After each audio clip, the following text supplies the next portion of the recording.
यंदा तुम्हाला मतदान करताना 4 वेळा मतदान करावं लागणार आहे, कारण यंदा महानगरपालिकेमध्ये बहुसदस्यीय निवडणूक लढवली जाणार आहे. तर तुम्हाला मतदान कसं करायचंय हे जाणून घेऊयात.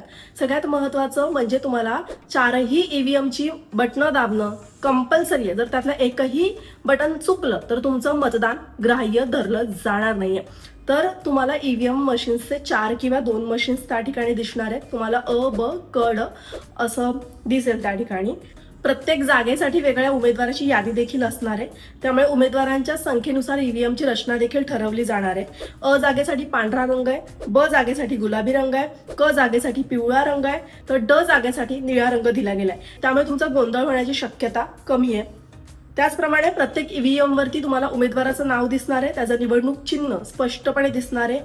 त्यामुळे जर जागेसाठी बटन दाबल्यानंतर लाल रंगाची लाईट लागेल, याचा अर्थ त्या जागेसाठी मतदान पूर्ण झालंय.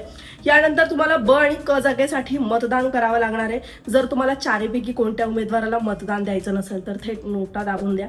यानंतर सगळ्यात महत्वाचं म्हणजे ड जागेसाठी मतदान केल्यानंतर ईव्हीएम मधून एक बजर वाजेल. हा आवाज म्हणजे तुम्ही 4ही जागेसाठी मतदान यशस्वीरित्या पूर्ण केले याचा संकेत असणार आहे. त्यामुळे मतदानाच्या दिवशी कोणताही गोंधळ न घालता शांतपणे तुम्ही मतदान करा. हा व्हिडिओ जास्तीत जास्त तुमच्या मित्रमैत्रिणींपर्यंत नक्की शेअर करा. धन्यवाद.